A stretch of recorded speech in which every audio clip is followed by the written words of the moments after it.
art was never produced in a vacuum, but it was always the result of political, social, religious, and economic system. This system determined different market models that are those that I analyze. I'm Andrew Russeth, and this is The Art Angle, a podcast by ArtNet News.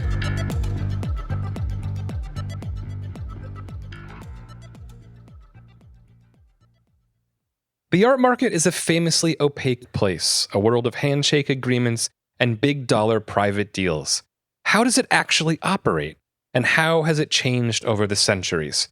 In a richly researched new book titled Trading Beauty, Valentina Castellani provides surprising answers, drawing on a long and storied career in the industry. She's worked at Sotheby's and Gagosian, where she helped organize landmark exhibitions devoted to Pablo, Picasso, and Piero Manzoni. Now, she's an adjunct professor at New York University's Steinhardt School, where she teaches a class about the art market. Castellani's book, which was published by Gagosian, reveals how popes, aristocrats, plucky entrepreneurs, and brave true believers developed new ways of commissioning, funding, and selling art, from medieval frescoes to avant-garde conceptual pieces. It's a wild ride, and it spans some 1,500 years. She joined me on The Art Angle to delve into her findings. During our conversation, she uncorked stories about maverick dealers and patrons, the undersung role of women in this narrative, and the ways that artists have cannily enticed the market across time. Perhaps most importantly, she makes the case that the art market's relevance extends far beyond money. Valentina, thank you for coming on The Art Angle. Thank you so much for inviting me. Staring at your book right now, which is just an astonishing kind of volume that looks at the history of art markets, as the subtitle goes, from the end of the Western Roman Empire up until the present, 1,500 years. How did it come about? Why did you want to write a book like this? Well, it happened by chance, if you want. When I quit Gagosian, I was invited to teach a course at NYU on the history of the art market. So I put together a syllabus and I realized that such a book didn't exist. So I started to put together lecture notes and looking at my slides. And then the pandemic hit and I started to write it. At the core of my book is that art was never produced in a vacuum, but it was always the result of political, social, religious, and economic system. Yes. This system determined different market models that are those that I analyze in my book. I start from the Middle Ages, as you are saying, when the dominant model was, the only model was the patronage model, meaning that for a work of art to exist, somebody, being the church, an aristocrat, a rich banker, has to ask an artist to produce the work of art. So our romantic, very contemporary idea of the artist going to their studio and waiting for the inspiration and producing a work of art did not exist. What is interesting is that different market models derive also different criteria evaluation. So, Yes. For example, particularly at the beginning of the Middle Ages, when the church was basically the main commissioner of the work of art. Because as you know, when the Roman Empire fell in 476, there was a big vacuum that was gradually filled by the church that became the only link amongst population that were very different culturally and for traditions. And so the church became, at the beginning, the only commissioner of art.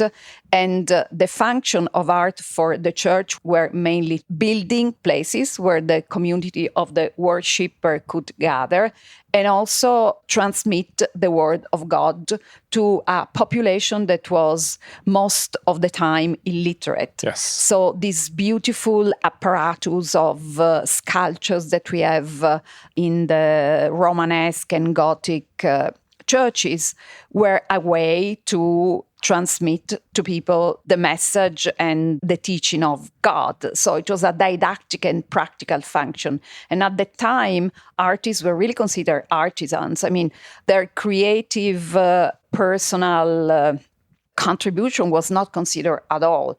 The criteria were different. At the beginning, many of them were operating anonymously. And for example, the quality of the material used was considered much more important than the artist creations ideas.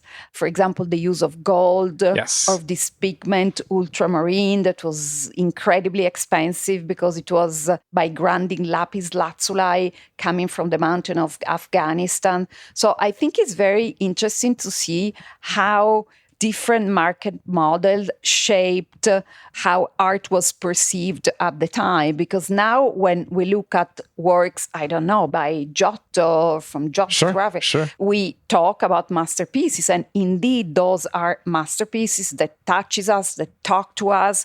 But at the time, they were perceived in a very different way. And I think it's very interesting to analyze how they were produced, how they circulate, how they were valued. Yes. What I love is that it really does read like an alternate history of art almost. You are taking us through the centuries, not through the idea of iconography or symbols, but truly, how they were seen and how these artworks came to be. And I'm so glad you start back there in the distant past as this sense of, where we were coming from. And I want to make sure we jump throughout time as we go. Coming more to the present, I think people would be really interested to hear, when does the kind of modern art world as we think of it today come into being? Meaning dealers representing artists. Okay. Well, I would highlight two different moments. One is the birth of the first free market, meaning a market that was not based on commission. And that happens in Holland during the 17th century, during the so-called Dutch Golden Age, because religious and political circumstances change after the Reformation. So after Luther in 1517 nails his thesis criticizing the selling of indulgences, and basically, although he didn't think it would happen, he triggers the Reformation that split Europe after very bloody wars between Catholic and Protestant countries. Holland becomes a Protestant republic. So that means that the commissioner of art are completely different. The church does not commission art anymore. A court doesn't exist. So artists really have to reinvent themselves to meet the taste and the desires of the mercantile and bourgeois classes that becomes the art buyers. So this affects both the genre, because these new buyers are not interested in religious, mythological grand scenes. They are interested in seeing an artist that celebrates themselves, that celebrates their way of living, so their landscape. So landscape becomes a genre in itself and not just a setting for historical or mythological or religious scenes. Still lives, because it's a way to celebrate the richness and wealthness and sophistication of their lives. And of course, interior scene, like the scenes painted by Vermeer, for example. What is even more interesting is that Holland, although it was a small country of just 2 million people, has a wealth that is very much distributed. That means that also the working classes become art buyers. So first of all, the production of art is enormous. Like it has been calculated that during the 17th century, 5 million paintings were produced, and that Holland had one artist every 2,000 inhabitants, where Italy during the Renaissance, that is another time of artistic flourishing, had one every 10,000. So there are many artists, and many of them were not producing on commission. They were just producing for a free market. And this is when the specialization of the artists starts. So there were artists only producing winter landscape scenes or still lifes, as those works were sold in what were the embryo of the first art fairs, for example. It were fairs with many different goods, and some of them were pieces of art or in tavern or directly from artist studio. So I would highlight this as the birth of a free market. And then, of course, a moment that is really a fundamental shift is when Paul Durand-Ruel, Yes. at the end, our hero, Paul Durand-Ruel, at the end of the 19th century, established the model for the gallery as a promoter of new artists. And this, I think, is a very fascinating story because it is the time when the Impressionists were starting to produce their works. And it was the time when the French art world and Paris was indeed the epicenter of the art for the Western world, was dominated by the academy. So it was a centralized system of approval in two different ways. The first one is that the academy dictated a hierarchical order of genre. So what was good paintings? The most sought after important ones were the mythological, religious grand scene, followed by landscape, by portraits, the style that had to be precise, very realistic. And also, and this is the element that is very interesting for our story, is that the academy organized salons, the most important of which was the Salon of Paris. And these salons were basically the only venue where artists could exhibit their works. So, meaning finding potential buyers, potential commissions. So it was a system very much centralized. In my book, I called it the dictatorship of the Academy of Fine Arts. The first push against this market is the very famous Salon de Refusés in 1863, the Salon of the Refuse, when artists, of course, in order to be accepted in this salon, had to submit their request to the Academy that would select the works. So the number of the artists that had been rejected was so high that Napoleon III allowed the institution of an alternative salon that was called the Salon of the Refuse. And this is where Cézanne, Monet, Manet in particular exhibited their works. The reaction was of outrage, mainly, particularly for a painting like, for example, the Déjeuner sur l'herbe, the luncheon on the grass, that was considered ridiculous. Baffling, obscene. Baffling, also because it depicted a naked woman. Nudes had been part of the canon for centuries, but the woman that is depicted there with two completely full-dressed men was a recognizable woman, this model, Victorine Morin. Her dress are scattered on the ground. That means that she arrived and took her clothes off. The narrative is not clear. So this is a painting that really triggered outrage. But, it was the first nail in a system that was about to crumble and being changed. And Durand-Ruel really changed it. It was a combination of a new language, that of the Impressionists, that went against all the rules of the academy, because the Impressionists and the movement was really started by four young artists, Monet, Basile, Renoir, and Sisley, that found themselves in Paris, coming from different parts of the country, from different backgrounds. There were four youngsters, that studied in an alternative academy because they had not been admitted to the Académie des Beaux-Arts. And they started wandering the countryside and paint what they saw without preliminary sketches, just trying to reproduce on canvas the impression of light and color. So the technique, the style, the subject, and also they depicted the Paris that they saw around us.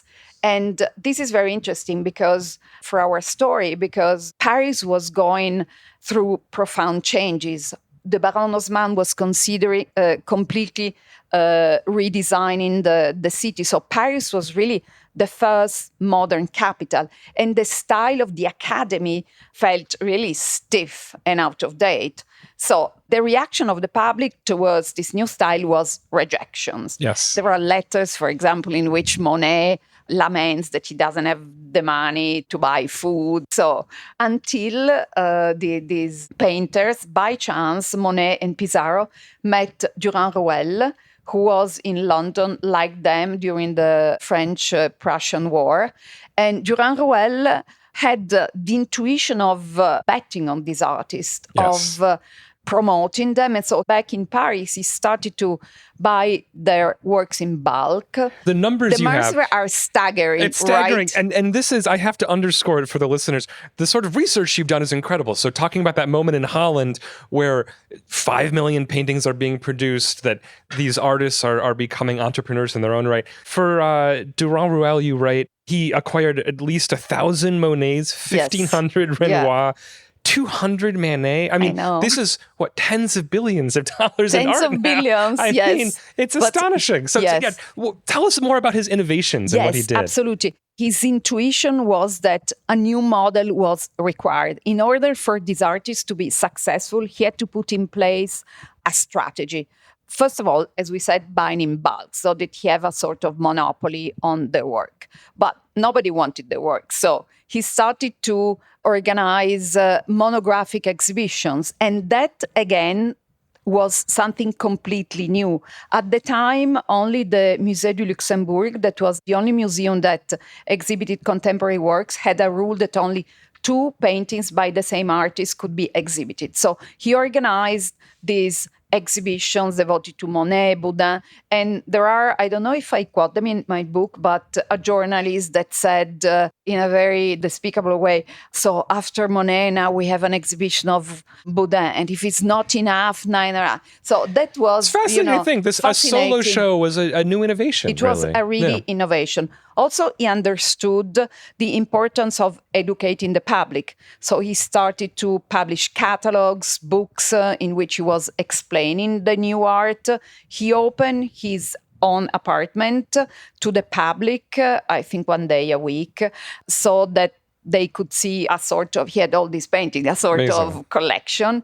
But his real intuition and what, according to all historians, what really changed the fate of Impressionists is when he accepted in 1886 an invitation coming from America to exhibit his work in New York. You have to consider, you have to take a ship, traveling. This is a real undertaking. Yeah, exactly. It's a big undertaking. Expenses were paid. This exhibition that was incredibly successful, both with critics and the public and buyers, at the point that he opened then outposts in New York. And the success in New York reverberated back in Europe and France, and I would say from the end of the 80s, 90s, Impressionists started to sell well.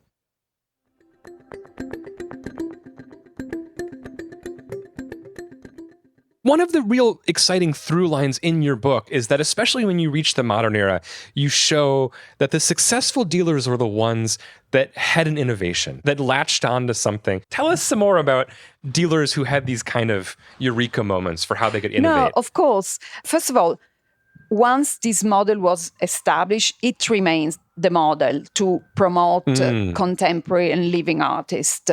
So there is then a new generation of dealers and artists. So, for example, Vollard, who promoted Cézanne, and the artists that work with Picasso, for example.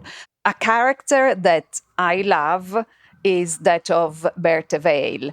She's been discovered now. There was an exhibition at the Great Gallery here in New York. Great little show, yeah. Yes, and then this year, the travel to Paris. But she was this Jewish woman of very modest means who opened a tiny gallery using her dowry. First of all, she sold the first works by Picasso. When Picasso visited Paris in 1900, he arrived in Paris, he was 19 years old, he didn't know anyone, he didn't speak French.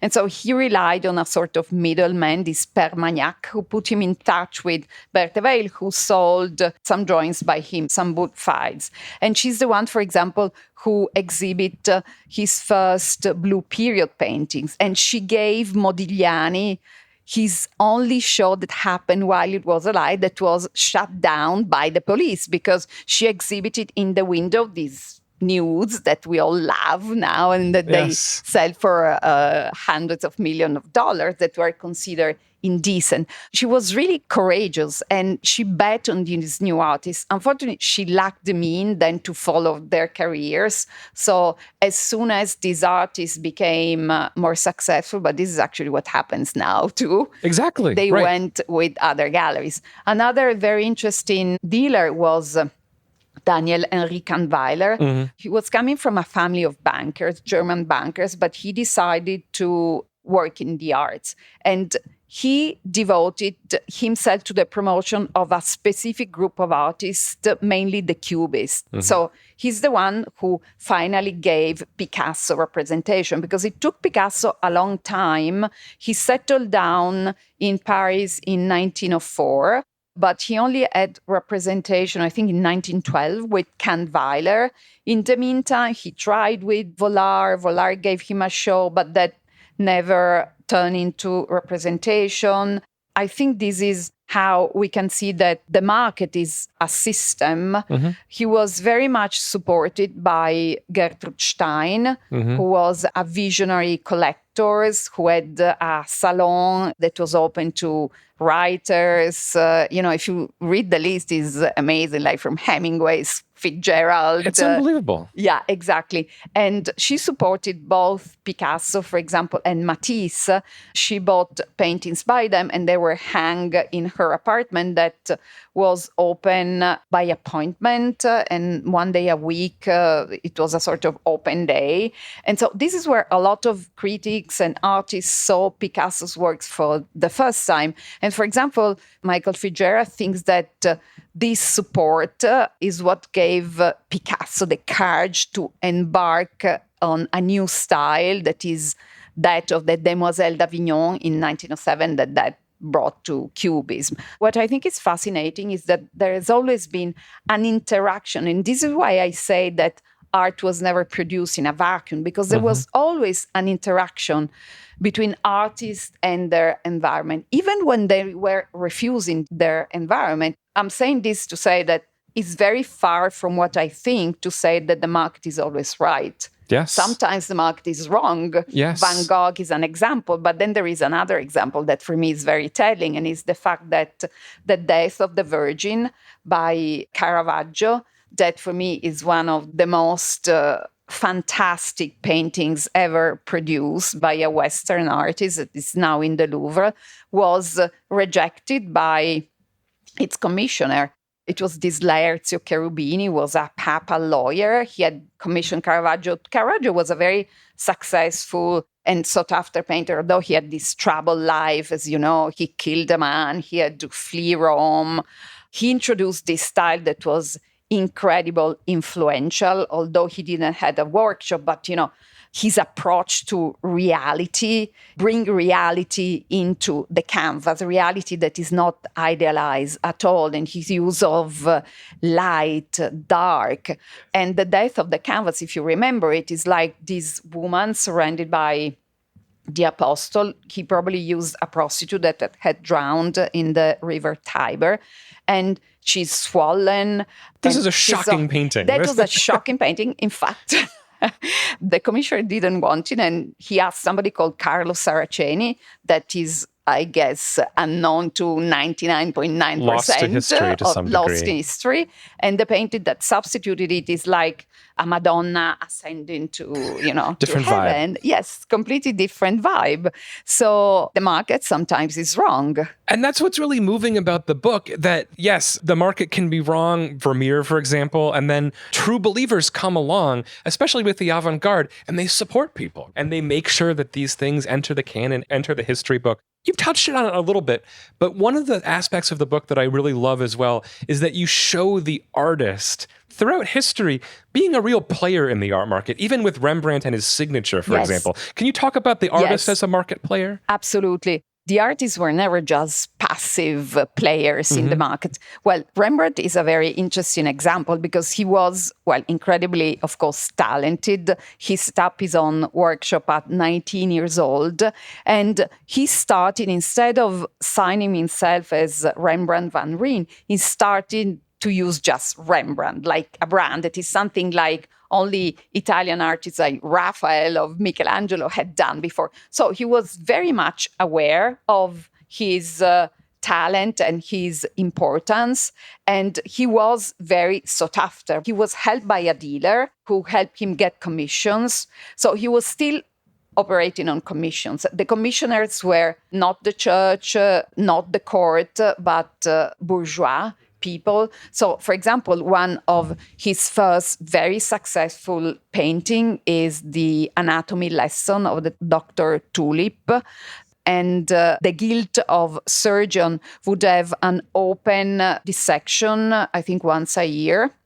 So the subject was not a subject that Rembrandt introduced, but what he introduces is this is where his genius lies, is action. He tells a story. If you compare it to other subjects by other artists, he introduced movement, he introduced a narrative. So one other aspect that I hope and I think comes out of my book is that artists most of the time have operating within restriction imposed by their patrons, restriction imposed by external circumstances, like, for example, and I would like to touch upon this later on women, for example. Nevertheless, great artists have always been able to produce works that remains, works that touches us, that tell us stories, that make us, I think, reflect and think about our human condition. Yes. So I think it's important to know that these artists have indeed operating within restrictions. Yes. I'm glad that you bring up that through line, that thread of women, because that appears throughout the book. And you highlight these very interesting moments, some of which were new to me. For example, is it in Bologna that had a... Plautilla Nelli? Yes. She's in Florence. That is that is a fantastic story. So, of course, women had really a difficult time to become artists. First of all, in a patriarchal society, women had difficulties in many fields, not only the art field, but they were denied access to education. So most of the women that were successful were daughters of painters, like, for example, Artemisia Gentileschi, because they could somehow receive training from their fathers. So Plautilla Nelli was a nun. She was completely self-taught, and she set up a workshop in the convent. Amazing. Where she was. Yeah, exactly, where she was. And she taught other sisters to paint. And so they became very active and economically independent. And this is, I think, an example when an external situation of limitation pushes this woman to become very inventive. And Plautilla Nelli produced the only Last Supper painted by a woman for the refectory of her convent, and is 6 meters across. And what is interesting is that it is on canvas, whereas, if you think like the Last Supper by Leonardo is a fresco. And that, again, because the fresco technique requires really teaching. And of course, she didn't have the training. Amazing. And you do that all the way through to the present. You offer these case studies. I think some listeners will be familiar with kind of the trajectory of, say, female surrealists or abstract expressionists. But can you highlight some kind of more recent stories? Of course, yes. There is a story, although she is not a painter, that I think is really fascinating, and is that of Johanna van Gogh Bongen, who is the one who basically created Van Gogh's market and legacy. Because when Van Gogh died, as we know, he shot himself in 1890, and he died after an agony of 2 days, I think. A market for his work didn't exist. He had sold one work, The Red Vineyards. But now scholars tend to think that he was valued by his peers, and probably that if he had lived longer, he would have eventually had a market, but we don't know. He was also a very highly troubled man. As we know, he was interned in an asylum in Saint-Remy for a year. So when he dies, his brother, Theo, he had always been his main supporter and advisor, but he dies 6 months after. So his widow, Joanna, who was 28 years old at the time, found herself with a lot of paintings of potentially no value. This is a real problem. It is a real problem, to find yourself with like 800 Van Gogh, right? What do you do? Where do you store them? Exactly. How do you make a market? Yes. And she develops techniques that really, yes.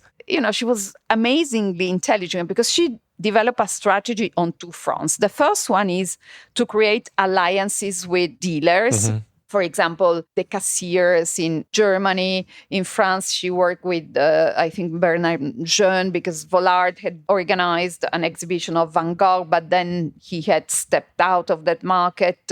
So she developed a network of galleries where to exhibit the work by Vincent. And very cleverly, she only made available a certain quantity of them to create desire, not flood the market. And she kept always from which exhibition certain works that then in the end they became the core of the Van Gogh Museum, what is now the Van Gogh Museum. And the other intuition that she had was that in order for the public and the critic to appreciate Van Gogh's work, it was fundamental to know who he was. And Van Gogh had written hundreds and hundreds of letters, mainly to his brother.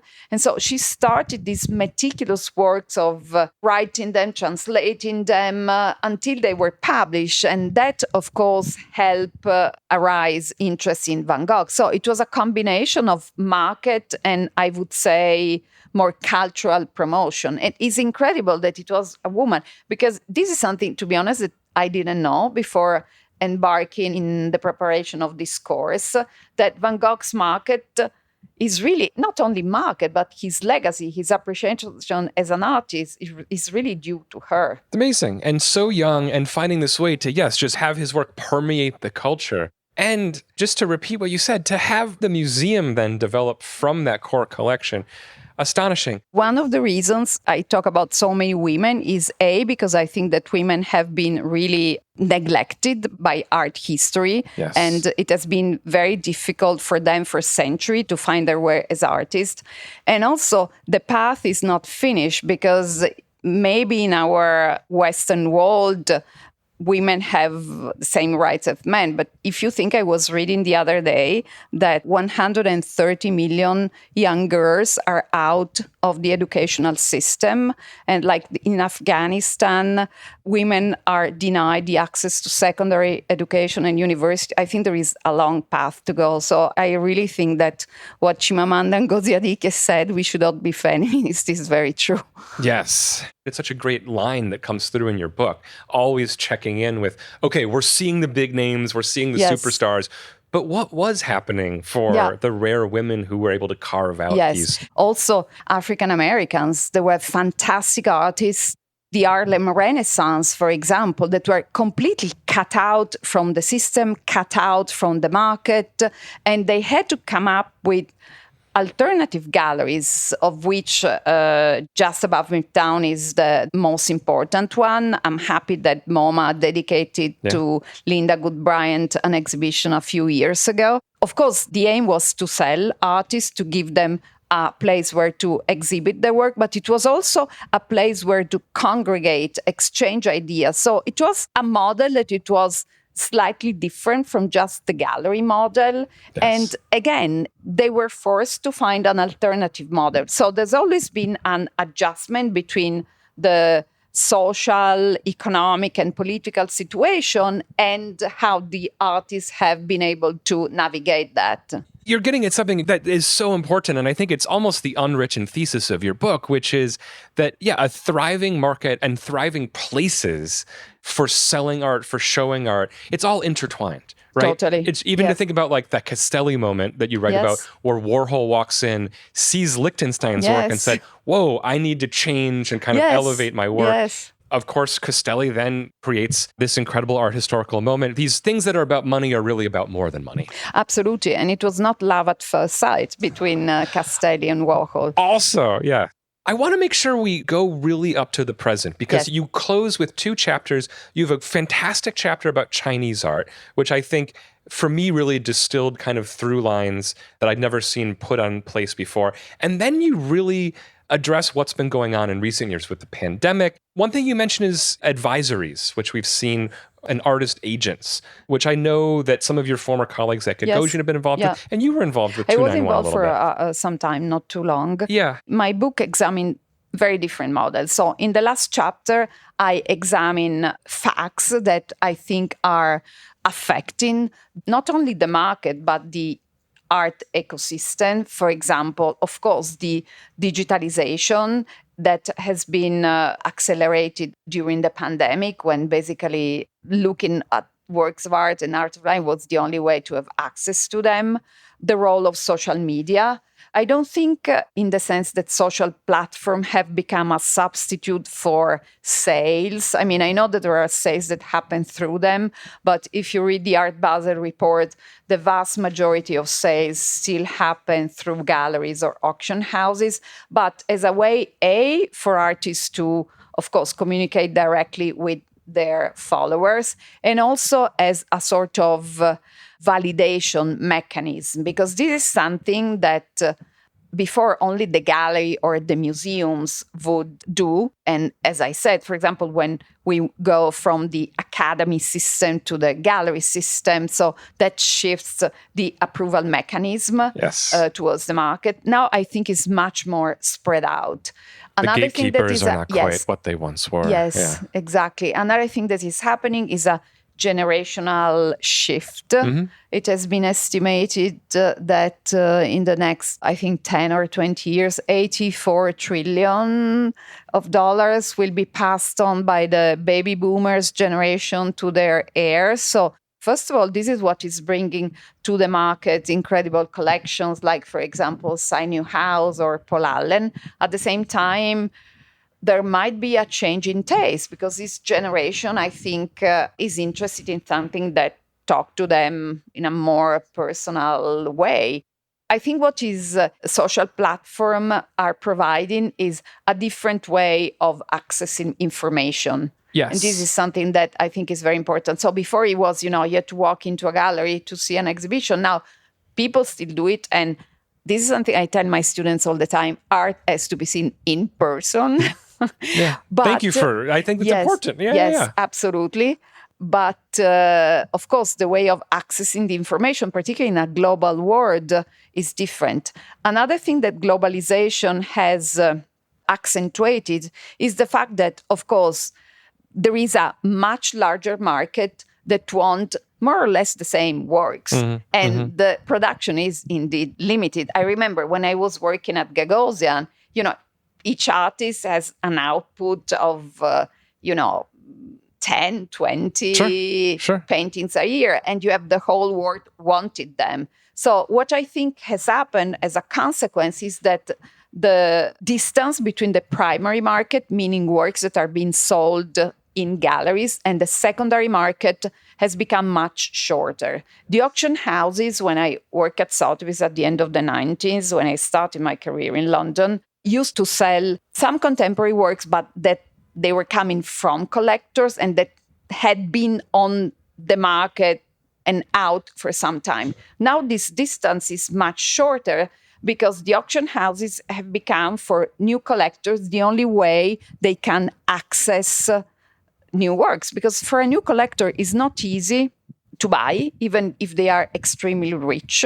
You can do this experiment. I always tell my students to do it. Walk into a gallery and ask for a prize. You're never told one. As a journalist, it does not go well. Yeah, exactly. But even as, and I know it was like that when I was at Gagosian. I know that it is like that.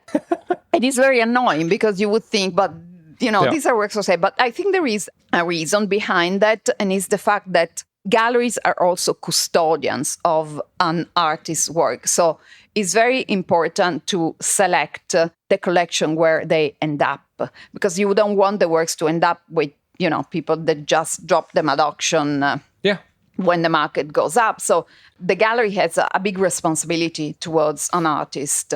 So, of course, auction houses now work like somehow as galleries for those that cannot access the market through the galleries. And it's true that there are a lot of artists, for example, that feel less the need to just work with a gallery. This is exactly what I was hoping we would move toward. One thing I am really curious about, maybe as a kind of final question, is looking forward, you're highlighting the rise of social media, the kind of churn of auctions. And yes, artists may be feeling less of a need for gallery or working with multiple galleries. I'm curious if you see the trends that you chart around representation, around the artist-dealer relationship. Are they changing? Are they breaking down? How do you see that? The honest answer is I don't know. Yeah. I think that the gallery model is still central in the sense that it provides validation, and markets do need validation. An example for this that supports this concept is when Damien Hirst organized an auction in 2008 of more than 200 works that were consigned to Sotheby's, Beautiful Inside My Head Forever. They were works directly from his studio. The auction was incredibly successful, but then his market suffered. It is true that, the financial crisis. I remember I was in Moscow with Larry when that auction happened. And as you remember, Lehman Brothers bankruptcy, the date before or after. So it was almost really this super successful auction when they were the first sign of what would be a very dire financial crisis. But I think that ultimately no artists have repeated that model is because the gallery provides validation, and you cannot flood the market with too many works because rarity and unattainability are two elements that fuel, of course, prices and also the aura around an artist. So I think the galleries are still central. It's true that there are other forms of helping artists, of working with artists. I think art agencies are one of them. This is my personal opinion. I don't see them replacing completely the gallery, also because usually they do not provide an exhibition space and they do not really provide validation, but they support and help with the gallery. There are artists that work with individual agents. So it's a very mixed model, I think, that we see now. I'm more concerned about the fact, for example, that small and medium galleries are having difficulties because, small and medium galleries are fundamental in the ecosystem because are those that discovers the new artists. Yes. Because before being in a big gallery, you start there. Yes. So I hope that they will find a way to navigate. And it brings us back to even what you were saying earlier about Durand-Ruel. I mean, these young artists barely getting by and someone comes and believes in them. We need to make sure we still have that way of doing it. And I should say in your book, you have wonderful chapters about kind of alternative models. And so there's so much to get into. I wish we could talk about this all day. It's an astonishing book. It's such a delight. And also we should mention beautifully illustrated. And I just feel like your students are lucky to crack open this book. And I hope other universities pick it up and find ways to use it because it's such a great introduction. Valentina, thank you so much for making time for this. It was an honor. Thank you so much. Pleasure. The Art Angle is produced by Sonia Manalili with contributions from Ben Davis and Caroline Goldstein. Thanks for listening, and see you next week.